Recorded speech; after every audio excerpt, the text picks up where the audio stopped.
Good evening, everyone. My name is Max. I'm the CPO and co-founder of Mindfuel.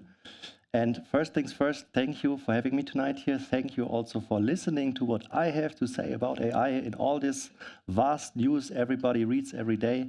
Let's see if you also like what kind of opinions and stories I have to share. The talk is called Mindfuel Runs on AI. I mean, it's a bold story, right? Let's be honest. I think what you're going to learn today is how our journey as a startup looks like into how we transform into an AI-first world, which is currently built around us, right? So I think it's a big hype, of course, but also a lot of movement is happening in there. But also lower the expectations a little bit, because that helps me. So this talk is not about the latest tech shit that has been developed, breakthroughs in AI. No, it's not. I have a different goal for you tonight. My goal for tonight for you is, and let's see if I succeed, you can tell me later over a beer or two, that when you go tomorrow back on your desk, that you rethink what AI actually means for you as a person, what it means maybe for the company you're currently working in. And if you're building products and services, because I'm a product guy, maybe rethinking what AI means for the products and services you are currently building, and maybe how it helps you, maybe how it is changing your products. And this is basically what I want to talk about today. And I think whatever I tell you, you can love it, you can hate it, you can be afraid of the future, you can maybe also say, no, this is all wrong what I heard tonight, but there's one thing you cannot do. And this is you can ignore it. You can ignore me, of course, you can ignore my talk, but I think what you can't ignore is that AI will change the world. And I think this is what we speak about today. And so, saying my name again, repetition is king. My name is Max. What have I done before I founded Mindfuel with Nadim, my co-founder? I've been for a couple of years the global product manager for a kitchen device called Thermomix. Anybody have heard about it in this room? Hands up. Some. That's good. So, I mean, when I started there back in the days, I think the one thing I couldn't believe is that this company could survive 140 years building products without having one insights about what the users are actually doing with those products once they're out of production. And I think that was quite a journey there. So in 2020, we founded Mindfuel actually as a consultancy. And then actually we started transitioning into a SaaS company in 2023. And we have built then, or started building, our final SaaS. Small hint already, there's a story behind. And currently we are on the road to Series A, because now we are transitioning into the AI-first world. You see some of our customers, and you will learn about it a little bit more in a second. But before we go deeper, and also managing expectations again, I didn't know it's the 10th edition today, actually. Maybe I would have done even more if I would have known. But who have heard about the 5 principles of effectuation? Hands up. Nobody. That's exactly what I wanted to provoke in this room. So I hope I have your attention now. And why did I pick the topic around effectuation? Because it connects to 2 things in this presentation. Number 1 is how we founded Mindfuel actually as a company. And also, I think it's about what is happening in AI at the moment. Because yes, it is a hype, definitely. Is it overhyped? We can discuss later over a beer. But effectuation in the core is a concept about entrepreneurship. And in general, it says the future isn't something that is predicted. It's something we shape through action. So the future currently is engineered by the biggest tech companies and by the most influential people out there, right? So that's also, again, why we cannot ignore what is happening out there. So what does it now have to do with Mindfuel? One of those principles is called the bird in the hand. And what does it mean? Normally, every company starts basically with what you know, whom you know. And this is how most companies are founded. And Mindfuel is not any different, because you start with what you have, right? And this is one of the principles. It's a really nice concept. I can recommend you Google this later or put it to ChatGPT if your user behavior of search already has changed. And this is then back 5 years ago, throwback. By the way, we go even more back into the history before we look into the future. And basically, what does it say now? What did we do when we founded? So I think my co-founder Nadim, after university, where we actually met here in Munich at TU Munich, he went deep into data science as an expert in a small but fast-growing consultancy. Back in the days, I think it was considered the most sexiest job of the century. I'm not sure if this is still true. And I was going more into the product management direction, leading the product development at Thermomix at Vorwerk. So what did we do? What was the founding idea? Putting our competences, one ugly bird, second ugly bird, putting it together into a new word, data product management, and the mission was to transform data into products. What does that mean? So data in general and data teams, data scientists often really were thinking in projects and also in outputs, like what is the next model we can build? What's the output of the model? But actually, product management is the opposite, looking at who is actually the user of your product, what's the outcome of what you're producing. And this is the mindset we try to bring in. So we started as a consulting firm, and not because I necessarily wanted to be a consultant, but we wanted to validate if there's actually a market for it. Because 5 years ago, I'm not sure who has heard about data products in this room? Some. So 5 years back, there were really nobody yet writing about data products. And I think now if you work in AI and data, this is like the major theme. After data mesh, now we want to build products. And this were coming. So actually back then, we started building a first product for data people and for the product audience, and that actually failed. So that was a really hard learning. Maybe I was too overconfident from the success from the history that just building a new product is easy, and also getting market traction is very, very different from when you have a huge customer base like a Thermomix, you know that you can build on. I think starting from scratch was a big learning that this is really not easy.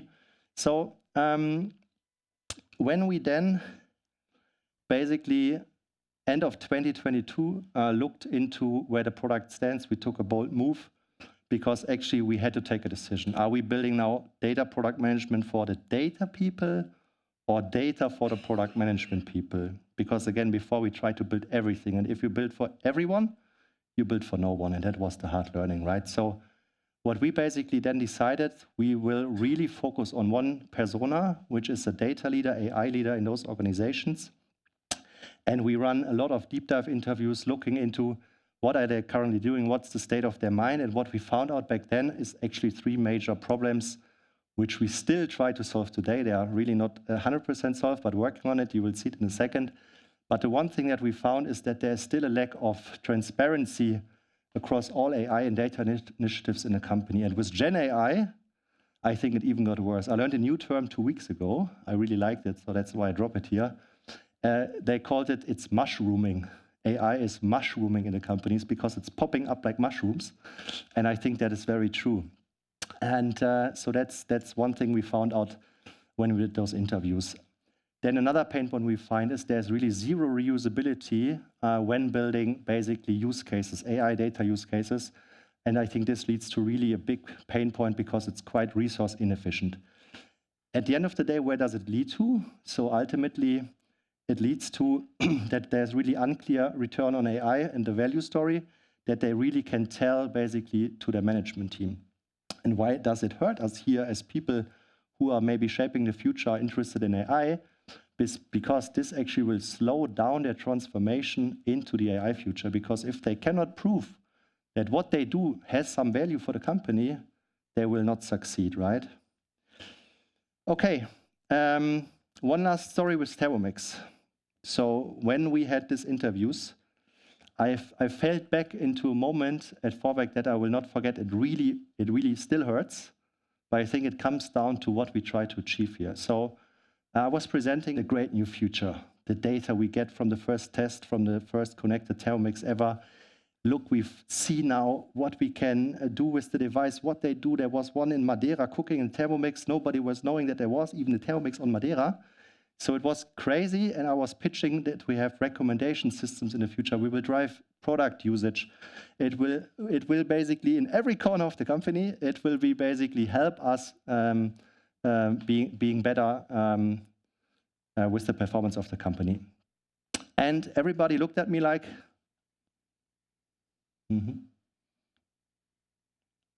we hope he has a plan, but we don't stop him yet, so we let him go.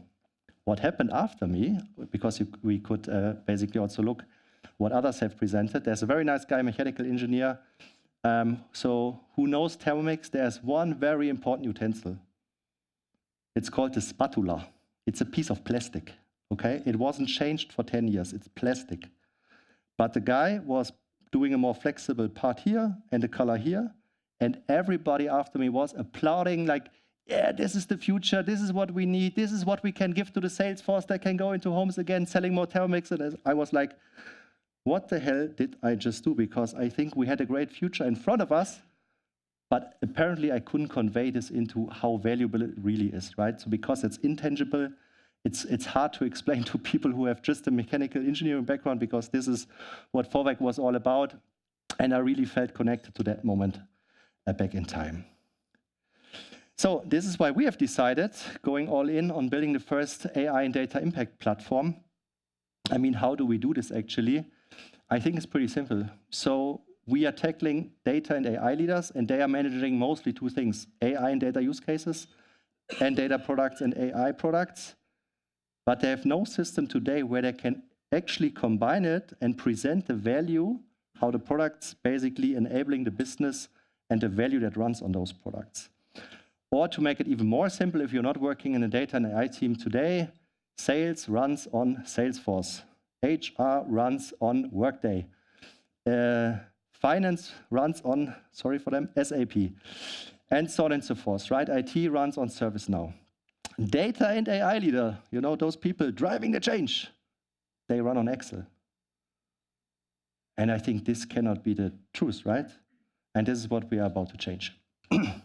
So, finally coming to the talk, because this was just the intro. But I have good news. Intro is done, so you survived this. Next part will be why AI first actually matters and why I believe it will win. You heard already some parts of it. And then last but not least, we look into every corner of our company. So I have also my great colleagues here, so be surprised what we will look into. And then you can ask them later if it's actually true what I'm presenting or not, so if you're interested in it. But it's about the mindset, because this for me is the most important piece. Already giving a heads up. Everybody talks about technology. I think it's about people in this transformation we see out there. They're looking into company operations, so hands-on, what do we do actually? I have one or two examples. And then also for our own product, what does AI actually mean? And also how we are transitioning into more an AI-first approach when it comes to not only the company, but also our product. Okay, but let's start with why AI first matters and wins. Okay, maybe a boring slide a little bit, because it's showing that AI, I think, has the same potential. And it's really not incremental, but foundational, about to change what it's capable of and also what you can build with AI.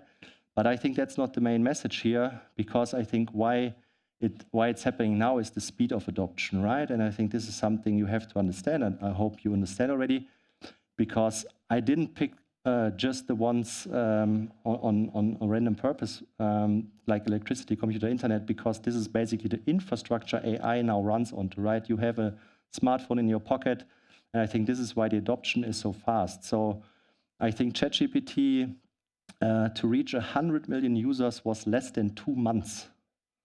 And I think this was one of the fastest technology adoptions in history, which is really, really crazy if you think about it. And I think what is unique about AI is that the speed, again, it's so high, yeah? And to connect it what I said initially, this is not a random, let's say, natural progression, right? Again, it's driven by the biggest companies in the world. They want to see this future. And this is, again, why you cannot ignore it, right? Okay, so let's quickly look into what are the most successful companies today, maybe tomorrow. And I put basically just a couple of logos there, right? There are many more. But I think what we need to understand is what kind of companies are being built or transformed. So the first one is the AI first company, which is basically transformed into it. And Google, I think we just heard about the new Gemini models. I think it's a very good example, because there was an internal memo leak from the CEO of Google, I think around the corner when ChatGPT was really getting into mass media, right? And he was writing to their entire employees, and that happened for the first time in history, because Google was hitting their own infrastructure limits. So basically the CEO of Google said, hey, everyone needs to contribute compute and free up compute for our AI projects. So this was not just natural happening that Google now runs on AI. They were afraid about this future, what it means for their business. They acted very fast. And basically, the outcome is 18 months later, roughly. While initially Google was a little bit in the media like, yeah, they maybe missed the wave. Their models are really not up to date. The others are taking over. Google has lost the edge on innovation. It was really a big topic, I think. Let's not talk about Apple tonight. So that is, I have a beer. I need 2 beers to talk about Apple. Big fanboy, but yeah, missing the wave here. Anyway, so ultimately, I think looking now into Gemini 3 last week, without having all the details, I think it's hitting #1 scores on all the major GPT benchmarks. And so I think this was not happening because Google is great, because it was top of their strategy to become a leader in this topic. Yeah, and they had to transform fast, and they are still transforming. So secondly, these are companies which maybe not always are referred to AI first. Sometimes they're referred to AI native because they are born basically on AI, right? So their whole business model has been built around AI, either because they can now basically build products which are serving an existing problem in a much better way, right? Or, and I think this is what AI also has potential on the other side, you now can solve problems which you couldn't solve before, right? I think those type of companies are AI native, and they are growing fast. I mean, this is just the first list I found on Google. Yes, I still do Google search. And I think every day new companies are popping up, trying to conquer the market. And I think the biggest part for them is really getting market traction as well. While they have a big benefit, they have no legacy, right? So I think they have a clean start. But getting a user base, I think this is also where we see the most native AI companies fail. And I think that's quite important. So one of my favorite TV shows, The Office in Germany, Stromberg. I hope you know it. So this is sometimes a quote. I think it's, how old is this actually, the series from maybe 2006, 7, 8. So 20 years nearly. What I like. Wer nicht mit der Zeit geht, geht mit der Zeit. So, and again, this is the theme of the talk. So you can hate it, you can love it, you can not ignore it. That change is about to happen, or actually it's happening while we talk, right? So those new companies, like if you look back, again, we build actively the future, but we can look back and try to learn. So, I mean, look at the last 25 years when the internet was there, it was a big hype, right? Like people said it's a hype. But actually one of the biggest, or some of the biggest companies are built on the internet, right? Amazon, Netflix, Google, etc. So they are all there. And the next era is about to start, or it's already started. And I think those companies are built on intelligence, automation, and also continuous learning. And I think maybe you have seen the release of Neo, this household robot. Anybody seen that? People were making laugh of it, right? Saying, what a fake show here, because now there's somebody in the background having a VR glasses, and basically it's just steered and it's not real, right? And there was also always down what was real AI and what was by human. But I think that's the mindset you have to apply to really get those things in the world, because those situations a household robot can experience. You cannot test this in a classical German lab approach. We test everything until we release something. It's not working, right? So they are gathering the data to then build the models to get it out, right? Okay, so not just evolution. I think it's a revolution we are in front of. So now let's start into chapter number 2, AI first mindset and team, which I think is one of the most important topics. And now we go back in time again to look into the future, because for me it always helps to look back still and see what it actually means. And we go back in time. There was cloud first, mobile first. Now we talk AI first. So I decided we go into mobile first. So can you quickly close your eyes, everybody? Do you remember the year 2010? It's 15 years ago. Yes, that is shocking. You can open your eyes again. This is when Instagram launched. This is when Steve Jobs, still alive, were on stage presenting the iPad. So what happened in 2010 is that people were changing because of mobile technology, right? Not the technology was the part, but the user behavior changed. So at Thermomix, back in the time, I was a working student already. People were ready, but there was a problem. The kitchen was not. You know, pots and pans. And it was a time, I'm not sure if you remember, I'm not sure how much you were into getting your household connected into Wi-Fi. Because it was maybe a time where you still tried to get the Wi-Fi into your living room, because, you know, there was this new thing called Netflix. You wanted to get up and running. Actually, it's wrong, because does anybody know when Netflix launched in Germany? 2014. So it was 4 years before you actually watched the first Netflix series in your household. Or you were one of the nerds like Manu in the background, having already a proxy to Canada or US and making Netflix work. So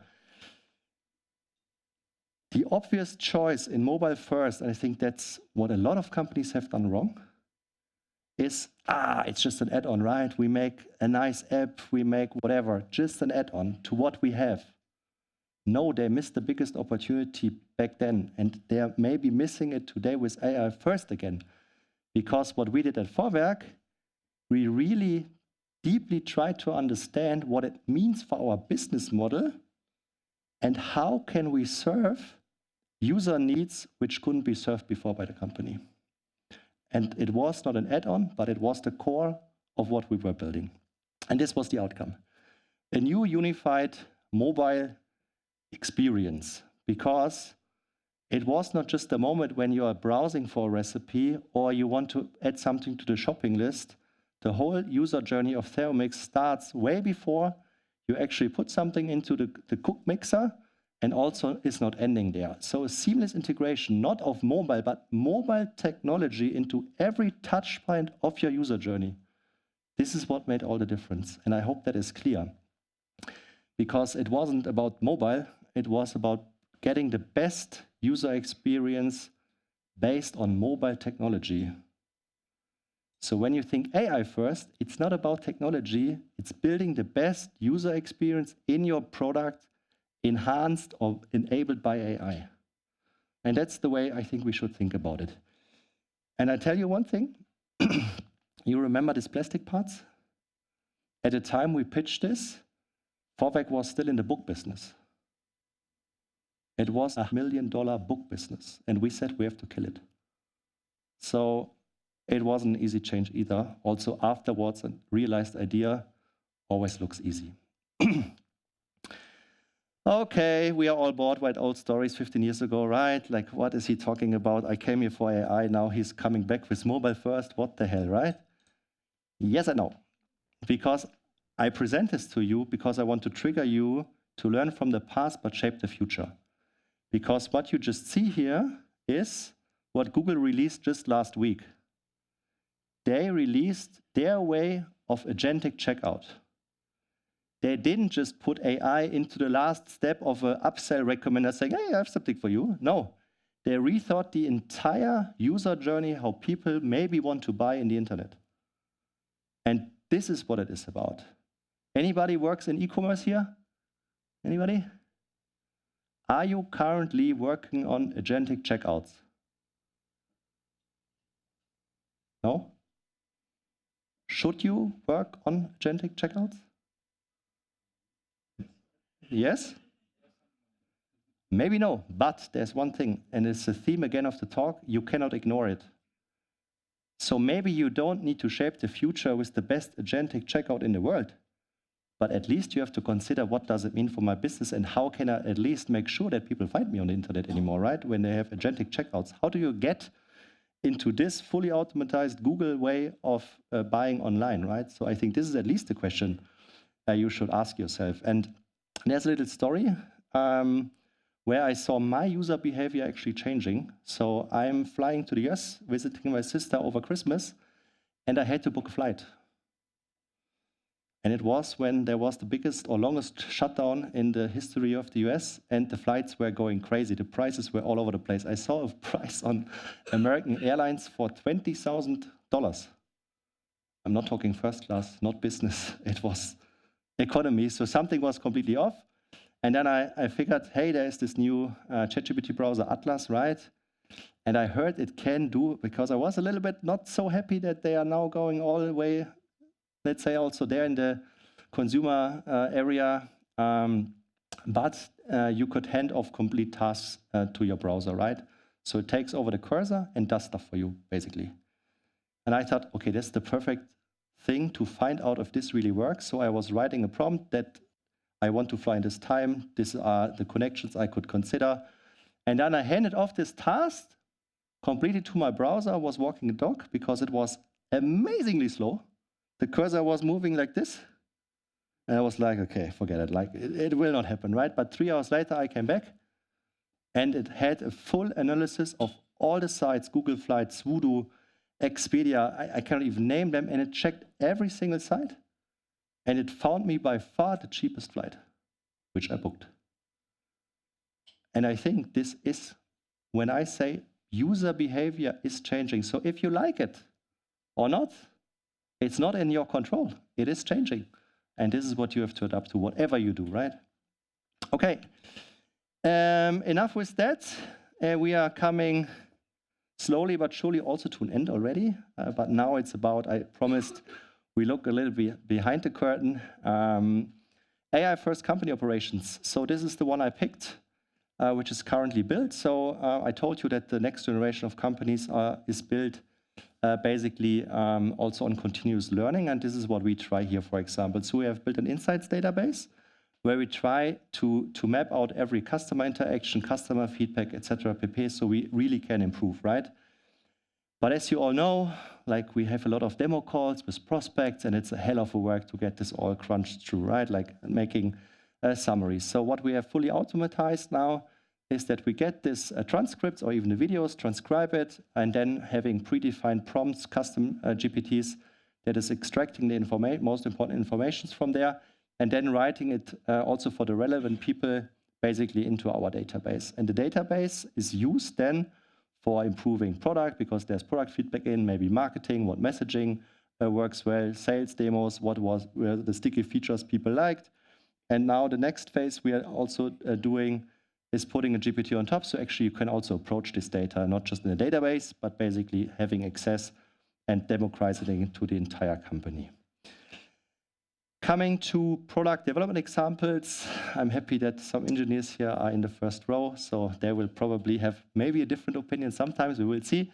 So what am I doing as a product manager for our own product? So I'm using ChatGPT with some custom prompts that I've developed, also activated the context and memory, and actually it works quite nicely writing tickets and ACs, at least to my understanding, not always to my engineers. And we also tested agents in Linear. Anybody knows Linear? It's basically the much better version of Jira, to make some good marketing for them here. And they have released basically agents in Linear where you can hand off full tasks to an agent, right? In that case, it was the ChatPRD agent. So ChatPRD agent is like a copycat of ChatGPT, but tailored to the needs of product managers, because it writes product requirements documents and really mixed outcomes. I don't know what it did, but it was very generic. It has full access to Linear over MCP interface. And also the tickets were like this long, because I think first glance, oh, big ticket, nice, really, really fluffy, looks good at first glance, but were not so enjoyable then later in the process when starting developing. And design and development, I mean, we do the obvious things, Copilot in VS Code, trying different models. It works nicely sometimes. And I'm not sure if you have experienced it yourself. Please be honest with yourself. So I found myself a couple of times in a never-ending loop of trying to get out from a model what I actually wanted. So you start, you're super excited, wow factor, wow, this is exactly what I need. Then you start refining it. Then at some point you're like, oh, I'm not sure, where is this going now? And then third iteration in the thought process is, shit, it's 2 hours later. what am I fucking doing here? Why didn't I just do it? It was a 50-minute task. So I have been there a couple of times, and I think same goes for code production with Copilot. We also used Cursor agent. Again, the idea is amazing. You have a ticket in Linear, like a development ticket. You hand the whole ticket over to a virtual coding agent, Cursor, and then it's basically using everything you have optimized. It was creating automatically PRs in our deployment pipeline. We tried to fix it for 2 hours. It didn't work at all. So yes, the PR was created, but the code was not running at all at the end of the day. So our lead engineer in this room just gave up, and I gave up, and we moved on with our lives. But it doesn't mean it will not work. The idea is great. We will check in maybe in 3 to 6 months, see how they have improved. Something which really worked nice for us is Lovable, not because of the code quality, that is actually shit, but it was really nice for prototyping. And it solved one of my biggest pain points that I have always as a product manager, because it's very time intensive to not just make a look of a design on a product, but a look and feel. So how does it actually feel what you envision? So like the visuals, it's already a lot of time, of course, but making it experienceable, touchable, so really feel how it should function. I think this, for me, is a big game changer. Not again for production-ready code, but for fast prototyping. I think we really had some great results, which we even put in front of our customers. And they were surprised and asking if this is actually a real product or just a prototype. Then maybe you know, maybe you don't. Google Gemini, really, really great models, but Google is also doing something sometimes which is not so nice, because you always have these major updates of the model, but they do minor updates of the model without even noticing you. Because of course, for good reasons, they want to improve it maybe, but for us, sometimes it really basically killed some of our pre-prompts completely. The output was completely different than we expected. And apparently this runs in production, right? So it's on production in the second they update the model for us. And the quality assurance is quite hard, but now we started testing, building our own GPT, which is basically as a baseline what the output should be, so that we can run it and see if the output still is the same also when they do minor updates on production. Product operations, I mean, again, another big pain point of my life was building release notes. I have semi-automated this for myself. And what I plan then, maybe for Christmas, present to myself, fully automated releases. So taking the GitHub PRs, taking release notes over the MCP interface from Linear directly into N8N, combining everything, having prompts, and then not only writing them, but also pushing it out into our Slack channels where we update everyone in the company what's new. And also Gmo is an adoption platform we use, and there we could then publish it also for our customers. All right. Last but not least, AI first product and services, talking about delight. So now I had a big talk about mindset, right? Let's see what we do for ourselves. So here you see what we call a value agent.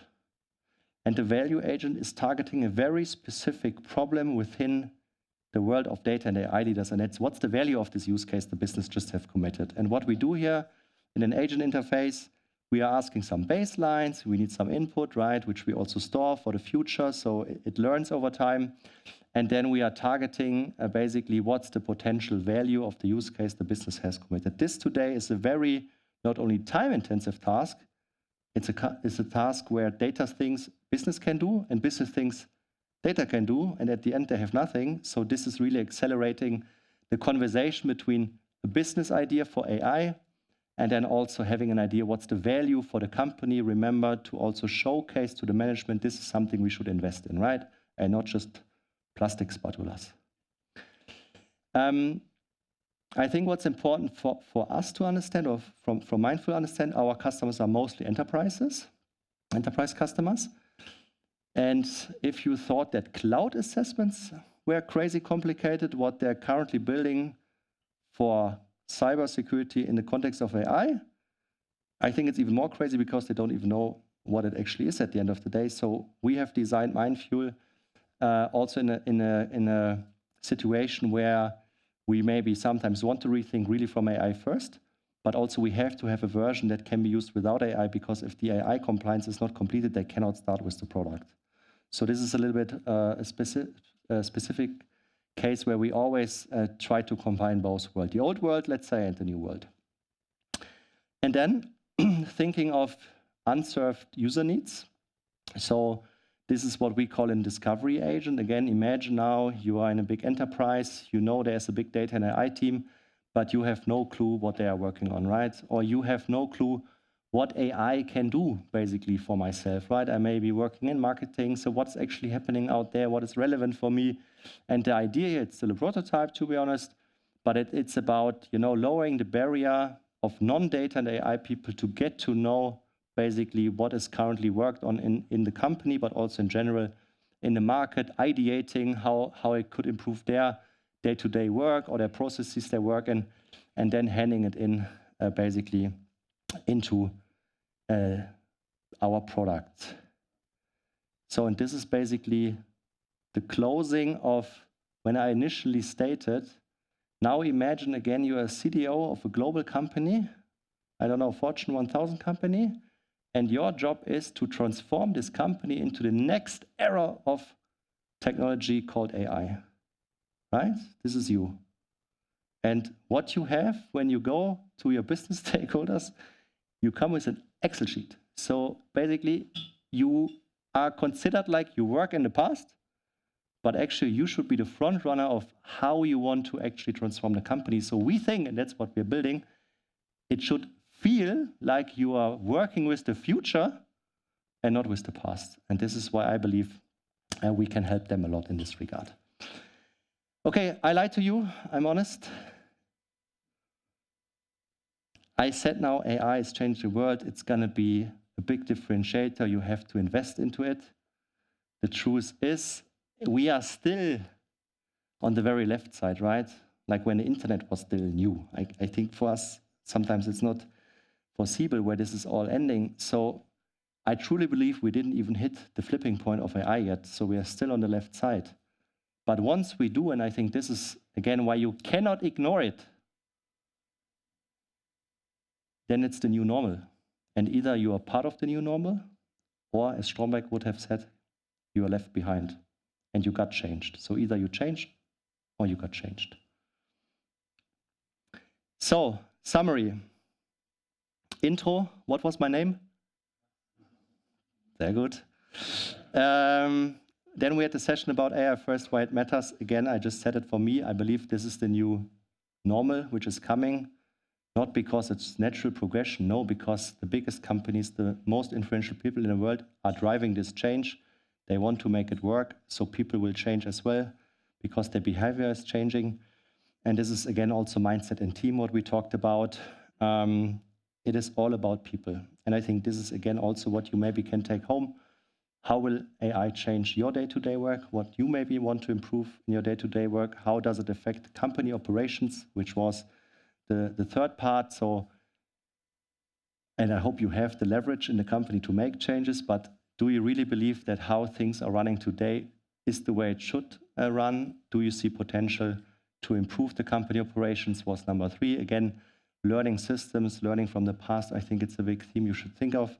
And then product, you have seen it for ourselves, but ultimately it's not about the technology, it's about how can you serve existing user needs in a much better way, or how can you serve unserved yet user behavior or user needs, that you can really build a new product out of AI.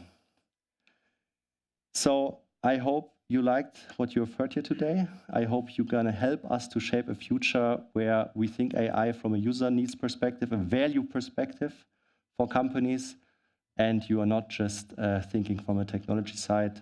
So this is why we are on AI and data impact management, and we believe that we can help to transform into this future. Thank you very much. This was it.